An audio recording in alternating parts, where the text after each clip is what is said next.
कार्यक्रम होता है, इसमें मूलतः 3 ही ग्रह रोल प्ले करते हैं। केतु राहु के साथ इंक्लूड हैं, शनि और देवगुरु।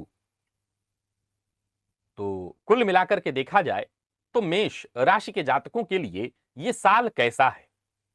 तो एक लाइन में कहूंगा, नेटवर्क से लाभ कमाने वाला है। ये साल कैसा है? तो मेष राशि के जातकों के लिए कहूंगा कि ये वर्ष T20 नहीं है। ये वर्ष आपके लिए टेस्ट मैच के समान है। क्रीज पर टिके रहेंगे तो अच्छा आप परफॉर्म करके जाएंगे, अच्छा रन बना करके जाएंगे। यह वर्ष आपके नींव को मजबूत कराने वाला है। निसंदेह साल के अंत तक जब राहु परिवर्तन करेंगे तो एक और बड़ा मोड़ आपके जीवन काल में आएगा, लेकिन फिर भी शनिदेव इस वर्ष मीन राशि में ही रहने वाले हैं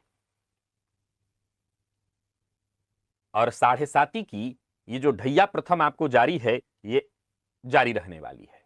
आइए इस राशिफल को अब समझने का प्रयत्न करते हैं। 2026 जबकि शनिदेव मीन राशि में भ्रमण कर रहे हैं, यह मेष राशि के जातकों के लिए कैसा है, लग्न और राशि दोनों के लिए? तो देखा जाए तो यह आपके लिए, चूंकि 12वां भाव किस चीज का होता है, तो नींद का होता है, खर्च का होता है, एकांत का होता है, आपके अंदरूनी अनुशासन का होता है। जाहिर सी बात है शनिदेव लगातार इन चीजों की परीक्षा लेते रहेंगे। जाहिर सी बात है कोई ना कोई मानसिक अशांति परेशानी आएगी जिससे आपकी नींद बाधित हो। ये गोचर मेष राशि के जातकों के लिए ऐसा है जहां आप बाहरी दुनिया को जीतने से पहले अपने भीतर की दुनिया को जीत लें। विशेष रूप से जुलाई के आखिर से लेकर के और दिसंबर तक जब शनिदेव पुनः एक बार वक्री होंगे तो आपके कामों में देरी होना, मन में बेवजह की अशांति, स्वास्थ्य को लेकर के परेशान, थकान आपको महसूस होगा। थकान क्यों? क्योंकि लाख प्रयत्न के बाद भी काम बाधित होगा तो आपको ऐसा महसूस होगा कि मेहनत के अनुपात में मुझे फल नहीं मिल रहा है। घबराइएगा मत, क्योंकि यही वो समय होगा जब शनिदेव आपके कर्म की फाइल को खोले होंगे, बीते दिनों की गलतियों को साफ कर रहे होंगे। वो सारे कार्य जो अब तक आप टालते आएंगे उनको वो ठीक करेंगे। तो इस साल का जो सबसे बड़ा नियम आपके लिए है, जिसे प्रारंभ में ही मेष लग्न और राशि के जातक नोट कर लें, वो है पहले नंबर पर नींद। आपको तय समय पर सोने का प्रयत्न करना होगा, तय समय पर जागना, क्योंकि शनिदेव अनुशासन की मांग करते हैं। और खर्च पर लगाम लगाना यह बहुत जरूरी है। शनिदेव के बाद घबराइए मत, मैं महीनेवार आपको समझाऊंगा। अभी कुछ शुरुआती बातें बता रहा हूं, जरा समझ लीजिए। शनिदेव के बाद अगर देव गुरु बृहस्पति की चर्चा करें तो मेष लग्न और राशि के जातकों के लिए देव गुरु बृहस्पति के अनुसार सबसे सकारात्मक समय जून का शुरुआत कहेंगे, जब 1 जून को देव गुरु बृहस्पति कर्क यानी अपनी उच्च राशि में प्रवेश करेंगे। देव गुरु बृहस्पति का कर्क में आना आपके लिए बेहद शुभ होगा और जैसे ही वो कर्क में प्रवेश करेंगे, आपके परिवार, प्रॉपर्टी, वाहन, माता का सुख, साथ साथ मन की शांति के लिए यह अत्यंत श्रेष्ठ होगा।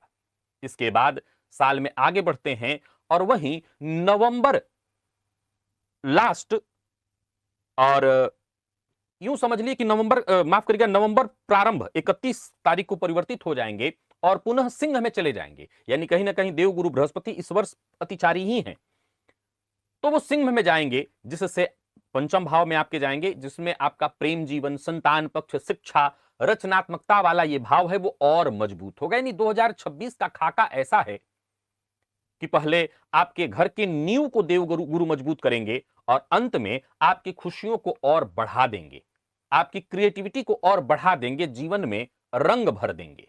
अब बारी राहु केतु की आती है, क्योंकि इनकी भूमिका को भी ध्यान से समझना अत्यंत आवश्यक है। सन 2026 आपके लिए लाभ और एक तरह से टर्निंग पॉइंट बनने वाला है राहु अंत तक, क्योंकि 5 दिसंबर को राहु परिवर्तित होंगे और 5 दिसंबर को जब तक ये परिवर्तित होंगे तब तक ये लाभ भाव में ही सक्रिय रहेंगे। तो सीधा सा मतलब है कि ये भाव आपकी महत्वाकांक्षा का है, आकांक्षा का है, मित्र का है, नेटवर्क का है, टीम वर्क का है, ऑनलाइन प्लेटफॉर्म का है, कम्युनिटी का है, लोगों से जुड़ने का है। तो आपको मौके लगातार मिलते रहेंगे। तो वहीं दूसरी तरफ केतु पंचम में गोचर करते हुए प्रेम, संतान, आपकी क्रिएटिविटी, रचनात्मकता में कभी परेशानी, कभी उलझन तो उत्पन्न करते रहेंगे, लेकिन साथ ही साथ आपका दिमाग भी तीव्र गति से काम कराएंगे। और वहीं अंत में जब 5 दिसंबर को राहु केतु का परिवर्तन होगा तो राहु आपके दशम में आएंगे और केतु आपके चतुर्थ में। ये वो समय होगा जब आपको करियर में बड़ा मोड़ मिलेगा। अब चलिए पूरे घटना को, अभी मैंने ग्रहों की स्थिति आपको समझा दी, अब पूरे घटनाक्रम को सिलसिलेवार ढंग से समझने का प्रयत्न करते हैं। प्रिय दर्शकों, मेष लग्न और राशि के जातकों की यदि बात करें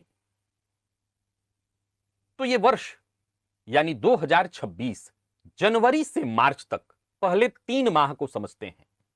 इसके बाद हम आगे 3-3 माह के अंतराल से सन 2026 को समझेंगे, बाकी के हर पार्ट को समझेंगे। तो समझ लीजिए कि यह वर्ष थोड़ा धीमा रहेगा। कब? तो जनवरी से मार्च तक। ऐसा है जैसे हर चीज को दोबारा जांचना है आपको।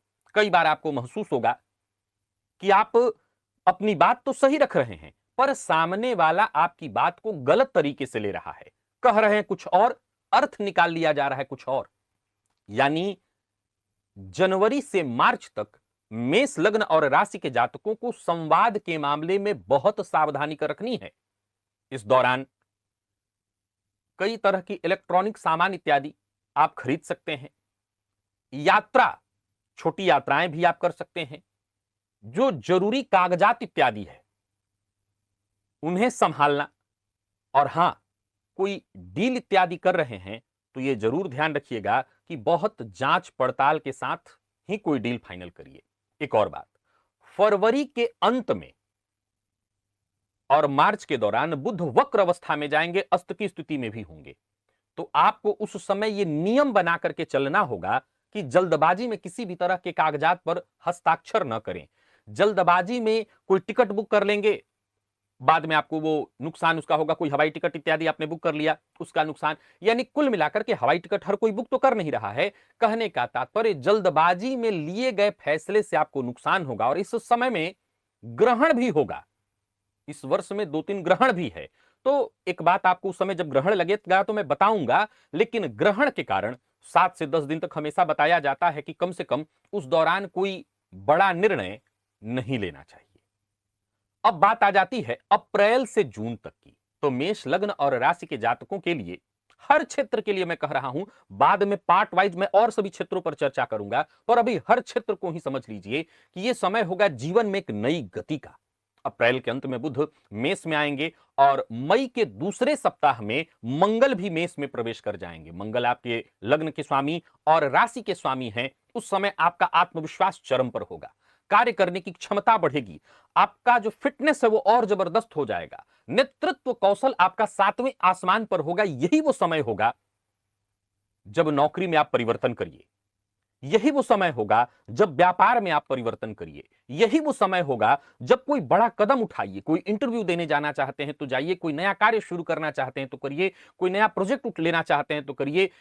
कोई भी बड़ा करियर को लेकर के, नौकरी, अभी सबके लिए कह रहा हूं, व्यापारी वर्ग, नौकरी, विद्यार्थी, सबके लिए कोई बड़ा परिवर्तन करना चाहते हैं तो यह बेहतरीन समय होगा, क्योंकि आपकी जो ऊर्जा है वो अपने चरम पर होगी। अब चूंकि मंगल का भी प्रभाव होगा तो जल्दबाजी उस दौरान नहीं करनी है। गाड़ी इत्यादि चला रहे हैं तो बहुत नियंत्रित चलाना है। जिम में जा रहे हैं तो चूंकि मैंने क्या कहा कि बुध का भी प्रभाव में इस पर होगा, तो पता नहीं वजन इत्यादि उठाया आपने और पता चला कोई समस्या उत्पन्न होगी, तो जिम इत्यादि भी जाते हैं तो आपको अपने स्वास्थ्य का विशेष ख्याल रखना होगा और अहंकार पर अपने नियंत्रण रखना होगा। जून की शुरुआत में ही, जैसा मैंने कहा, 1 जून को देवगुरु राशि परिवर्तन करके कर्क में आ जाएंगे और आते ही घर परिवार के मामले में एक सुनहरा दरवाजा, जैसे कहते हैं कि किस्मत के बंद दरवाजे खुल जाएंगे। वैसे तो देवगुरु बृहस्पति राशि से तीसरे में है, वो भी अच्छा है, परंतु चौथे में जबकि वो उच्च के होंगे, हंस महापुरुष योग का निर्माण करेंगे। एक तरह से आपके लिए वो जबरदस्त समय होगा। घर में सुधार करना है, रिनोवेशन करना है, कोई प्रॉपर्टी खरीदनी है, वाहन खरीदना है, कोई बड़ा परिवर्तन करना चाहते हैं, यूं समझ ले कि परिवार में सुखद घटनाएं घटित होंगी, ऐसे प्रबल योग बनेंगे। कई लोग ऐसे होंगे जो घर बदलना चाहते हैं, घर में शिफ्टिंग का विचार कर रहे हैं, बहुत अच्छा होगा। और सुनिए, जुलाई से अगस्त में पुनः देवगुरु बृहस्पति अस्त में होंगे और वहां भी एक ग्रहण की स्थिति आएगी। तब कोई बड़ा फैसला अगर ले रहे होंगे तो सावधानी बरतिएगा, क्योंकि शुभ ग्रह देवगुरु बृहस्पति जैसा ग्रह अस्त हो तो आपको उनका प्रभाव कम मिल पाएगा, काम थोड़ा अटक अटक के होगा। आगे बढ़ते हैं जुलाई से सितंबर की ओर। यह समय कैसा होगा आपके लिए? धैर्य का होगा। यह समय रीवर्क की मांग करेगा। जुलाई में पुनः बुध वक्र होंगे, अस्त भी होंगे, तो आप नौकरी में हो, व्यापार में हो, विद्यार्थी हो, ये कम्युनिकेशन की गड़बड़ी दर्शाएगा। एक काम समय में एक से अधिक काम करना आपके लिए महंगा पड़ जाएगा। जुलाई के मध्य से अगस्त के मध्य तक देवगुरु अस्त रहेंगे और जुलाई के आखिर से शनिदेव भी वक्र हो जाएंगे, और इसका सीधा सा अर्थ है कि इसका आपके काम पर प्रभाव पड़ेगा। हर काम धीमी गति से होने लगेगा। ध्यान रखिएगा, प्रारंभ में ही मैंने बता दिया है कि यह वर्ष T20 नहीं है, यह वर्ष टेस्ट है, तो टिके रहना होगा। अब आगे बढ़िए। अगस्त में ग्रहण लगेगा, तो उस दौरान आपको थोड़ा सावधान रहना होगा। अहंकार के कारण रिश्तों में टकराव उत्पन्न होगा, पार्टनरशिप में, बच्चों के साथ, जीवन साथी के साथ। और वहीं सितंबर के मध्य में मंगल कर्क राशि, जो कि उनकी नीच राशि है, इसमें जब वो प्रवेश करेंगे तो सीधी सी बात है कि एक चिड़चिड़ापन बढ़ाएंगे, गृह कलह बढ़ाएंगे, बहस विवाद की स्थिति उत्पन्न कराएंगे।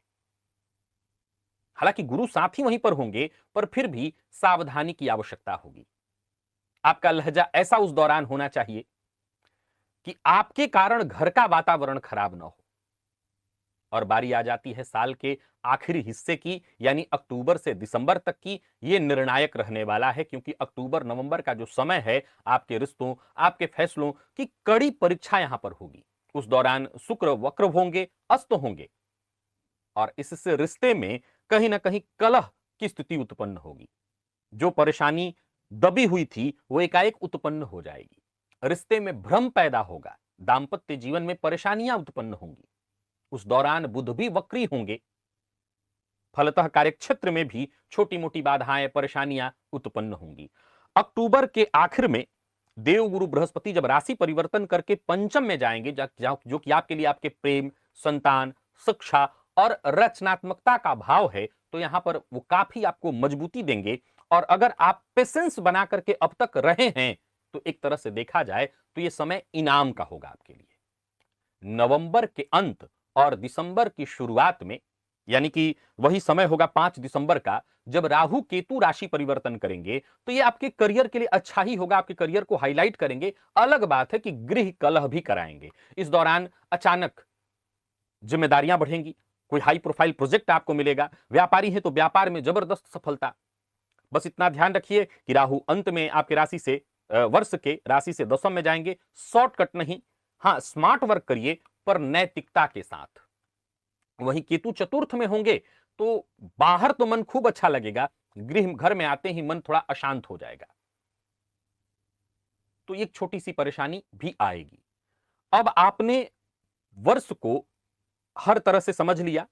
अब यहां पर मैं आपको बता दूं कि प्रिय दर्शकों, इस दौरान 7.5 भी है, तो एक मानसिक अशांति लगातार आपको बनी रहेगी। एक अज्ञात भय, मानसिक चिंता बनी रहने वाली है। इस वर्ष में रक्षा के लिए देवगुरु बृहस्पति हर जगह हर तरह से आपकी रक्षा करेंगे, उनसे आपको काफी सबल मिलेगा। फिर भी कई बार ऐसा समय भी आएगा, ऐसा अवसर इस वर्ष में आता रहेगा जो आपके आत्मविश्वास को डमाडोल करेगा। अक्टूबर के बाद आपके आत्मविश्वास में वृद्धि भी होगी पंचम में गुरु के जाने से, और खुशियों का स्तर भी उठेगा। अब मैं आपको इस वर्ष का एक मूल मंत्र बताता हूं, वो है स्टॉप। यानी आप ऐसा ट्रेन बनिए जो रुक रुक के चले, यानी अपने आप को थोड़ा आराम दीजिए। आप यहां से शुरू करके सीधे अंतिम स्टॉपेज पर पहुंच जाने वाले इस बार ट्रेन नहीं है, रुक रुक करके चलना होगा। स्वास्थ्य के दृष्टिकोण से जो सबसे जरूरी है, मेष के जातकों की अब चर्चा हम प्रारंभ करते हैं। मेष लग्न और राशि के जातकों के लिए स्वास्थ्य के दृष्टिकोण से देखें तो इस वर्ष स्वास्थ्य में थोड़ी परेशानी रहेगी आपके, जिसमें कहीं ना कहीं शरीर के किसी अंग में सूजन, सिर दर्द, इसके अलावा अनिद्रा मैं पहले कहा आया हूं, ब्लड प्रेशर, और जिन लोगों को माइग्रेन की शिकायत रहती है उनके लिए भी विशेष रूप से ध्यान देने वाली बात है। एक अज्ञात भय, मानसिक अशांति, बेचैनी रहेगी। इस वर्ष ऊर्जा का स्तर भी काफी बढ़ा रहेगा, लेकिन स्वास्थ्य में भी कोई ना कोई परेशानी बनी रहेगी। जल्दबाजी किसी भी मामले में उठाना करना आपके लिए कहीं से भी ठीक नहीं है। पेट से संबंधित परेशानी, जब किसी को मानसिक तनाव, मानसिक परेशानी होती है तो पेट से संबंधित भी परेशानियां होने लगती हैं, तो पेट से संबंधित भी परेशानी होगी। कुल मिलाकर के मैं प्रारंभ में ही कहा था, फिर दोहरा रहा हूं, इस वर्ष का एक उपाय है सीधा सीधा, वो है सोना। सोने को यानी नींद को समय दीजिए। नींद को अगर आप समय देते हैं तो फिर कहीं ना कहीं आपके लिए यह वर्ष ठीक होगा। अब आइए चलते हैं आपके धन की ओर, आपके आय की ओर। 2026 कमाई के मामले में बहुत अच्छा है। कार्य क्षेत्र में भी परेशानियां, गृह कलह इत्यादि भी है, पर आपका पैसा नहीं रुकने वाला है। एक नंबर 2, व्ययाधिक्य बना रहेगा, किसी न किसी कारण से खर्च बना रहेगा, पर इनकम की स्थिति बनी रहेगी। कहीं ना कहीं कोई ना कोई माध्यम बना रहेगा जिससे पैसे आते रहे। आप नौकरी के माध्यम से, व्यापार के माध्यम से। अब अलग बात है, दो बातें समझ लीजिएगा यहां पर, चूंकि 7.5 के दौर में रहेंगे तो मानसिक रूप से परेशान रहेंगे। अब इंसान जब मानसिक रूप से परेशान रहता है तो उसको लगता है कहां, मेरा तो कुछ ठीक हो ही नहीं रहा है। तो हो सकता है आपको ऐसा फील हो, परंतु मैं बताते चलूं कि इनकम में कोई कमी नहीं है। अब अलग बात है कि खर्च वैसे ही बना रहेगा तो आप दबाव में रहेंगे, अनचाहा खर्च आएगा, कोई पुराना खर्च आ जाएगा, यानी ये चलता रहेगा। जून के बाद हो सकता है आप कोई प्रॉपर्टी इत्यादि परचेज करेंगे, घर या वाहन दोनों, तो इसका भी लोन आपके ऊपर आ जाएगा। कोई बात नहीं है, हिसाब किताब सही रखिए, बाकी कोई दिक्कत नहीं होने वाली है। बचत की भी तैयारी रखिए और बचत के मामले में सोच समझ करके फैसला लीजिए तो कोई दिक्कत नहीं होगी। बाकी याद रखिए कि इस साल के अंत में राहु के परिवर्तन के साथ और इनकम में वृद्धि ही होने वाली है। हां, दशम में जब राहु प्रवेश करेंगे उस दौरान, और जब तक एकादश में राहु रहेंगे उस दौरान, दो बातों का आपको ख्याल रखना है। क्या? तो चाहे गृह राजनीति हो या कार्यक्षेत्र की राजनीति, राजनीति से आपको जरा बच के रहना है, संभल करके रहना है। हाँ, आप राजनीति करने वाले हैं तो कर लीजिएगा, अन्यथा राजनीति के शिकार भी होंगे। बड़ा वादा और झूठा वादा ये नहीं करना है। बात मेष लग्न और राशि के जातकों के करियर की करें, नौकरी, व्यापार, हर मामले में, तो साल के बड़े हिस्से में जैसा मैंने कहा, लाभ लगातार बनने वाला है और यही आपकी असली ताकत बनी रहेगी। धन आता रहेगा, सो आपकी पहचान में कोई कमी नहीं होने वाली है। नौकरी पेशा लोगों के लिए विशेष रूप से अप्रैल से जून का जो समय मैंने बताया था बहुत बढ़िया है, जब आपका परफॉर्मेंस जबरदस्त होगा, इंटरव्यू, प्रमोशन, सब कुछ बहुत बढ़िया रहने वाला है। यानी उस दौरान आपका जो वर्क लाइफ है बैलेंस रहेगा। जुलाई से दिसंबर के बीच जब शनिदेव वक्र होंगे तो यूं समझ लीजिए कि आपको अपना स्किल और बढ़ाना होगा। और बाकी साल के अंत में जब राहु का परिवर्तन होगा तो कार्यक्षेत्र में और कोई बड़ी जिम्मेदारी मिलेगी। यानी कार्यक्षेत्र को लेकर के छोटी मोटी बाधाएं, परेशानियां तो आती हैं, क्योंकि मानसिक रूप से आपको परेशान रहना है, लेकिन काम चलेंगे, काम को लेकर के कोई दिक्कत नहीं। वहीं घर परिवार के दृष्टिकोण से देखें तो 2026 आपका सबसे मजबूत पक्ष बनेगा, विशेष करके देवगुरु बृहस्पति के परिवर्तन के बाद। ये भाव जैसे ही देवगुरु उच्च के होंगे, घर का भाव, मां का, सुख सुविधाओं का, यही वो भाव है जो इस पूरे वर्ष की कमियों को ढकेगा। 2026 की जो भी परेशानियां हैं, कमियां हैं, 7.5 इत्यादि को लेकर के जो कष्ट है, उन सब को ढकने वाला होगा देवगुरु बृहस्पति का चतुर्थ में प्रवेश। एक और बात, अब उसी में जैसा मैंने चर्चा किया था कि सितंबर इत्यादि में मंगल कर्क में जब प्रवेश करेंगे तो बहस इत्यादि से आपको बचना होगा, वाणी पर नियंत्रण रखना होगा। फिर आके साल के अंत में जब केतु आएंगे चतुर्थ में तो भी आपको बहुत ध्यान रखना होगा। तो थोड़ा ध्यान रखिए, प्रेम संबंध और वैवाहिक जीवन की बात करें तो दाम्पत्य जीवन के दृष्टिकोण से यह साल थोड़ा संवेदनशील है। बहुत अच्छा नहीं कहेंगे, राहु की दृष्टि पड़ रही है कहां पर, तो सप्तम पर। और प्रेम के मामले में भी थोड़ी परेशानी, कमी ही महसूस होगी। विवाह इत्यादि के लिए अगर कमिटमेंट कर रहे हैं पार्टनर से तो जरा सोच समझ करके करिए, क्योंकि संभव है कि बाद में आप ही बदल जाएं।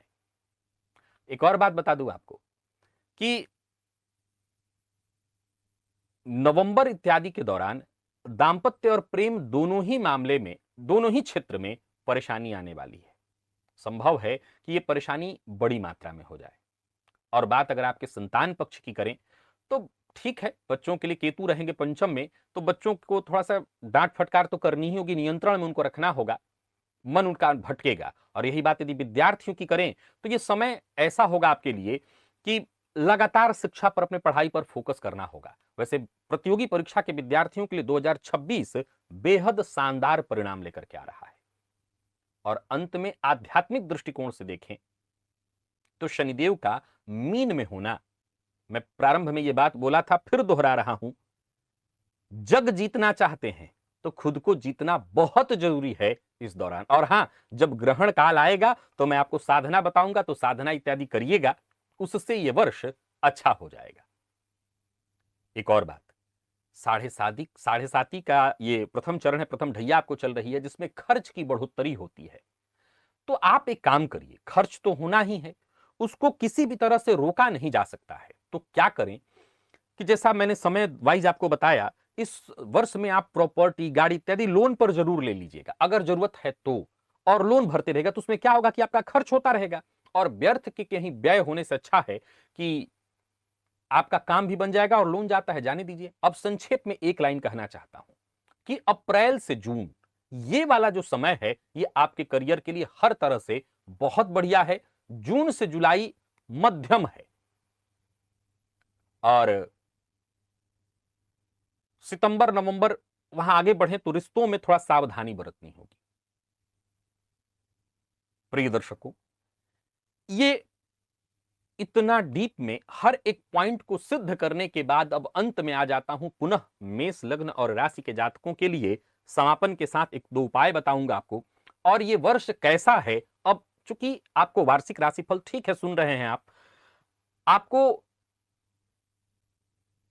पर डे मैं राशिफल बताता ही हूं, जब कोई ग्रह राशि परिवर्तन करता है तो बताता ही हूं, तो वो बातें फिर दोहराई जाएंगी, सो वो कोई बहुत चिंता की बात नहीं है।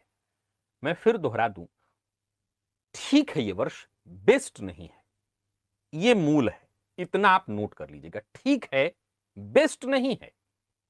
और एक और लाइन मैंने बोला था कि ये टेस्ट मैच वाला वर्ष है, आप तुरंत तुरंत सब पा लेंगे, नहीं होगा ऐसा। तो थोड़ी सावधानी और उपाय के नाम पर हनुमान जी के चरण को पकड़े रहना है, हनुमान जी की शरणागति ग्रहण किए रहनी है आपको। ओम शम शनिश्चराय नमः मंत्र का जप, काले तिल का दान, गलत संगति से बचना, शॉर्टकट से बचना, कुत्ते को भोजन देना, और सबसे बड़ा उपाय पर्याप्त नींद और कम से कम प्रतिदिन 1 घंटे का मौन। अगर ये आप फिक्स कर लें तो मैं एक और आखिरी लाइन बताऊंगा कि 2026 धीरे धीरे ही सही, परंतु ये नींव का साल है आपके लिए। यानी जो मजबूत महल आप बना रहे हैं, उस महल की नींव है ये। लाभ देगा, पक्का लाभ देगा, करियर में ऊंचाई भी मिलेगी, सब मिलेगा। अनुशासन चाहिए, इंतजार चाहिए, और खुद पर नियंत्रण चाहिए। ये सब अगर आप करते हैं तो निसंदेह वर्ष 2026 आपके लिए बेहतर होगा। बाकी अब आज इस राशिफल को जब मैंने बताया तो मैं एक बात आपको बताना चाहता हूं कि मैंने ग्रहों का जिक्र थोड़ा ज्यादा ही किया। क्या आप लोगों को ग्रहों के इस जिक्र से दिक्कत आ रही है? मैं पहले ही बता चुका हूं कि मेष, वृषभ और मिथुन ही की तैयारी करके बैठा हूं, बाकी सबकी तैयारी बाकी है, जो आने वाले दिनों में आपको देखने को मिलेगा।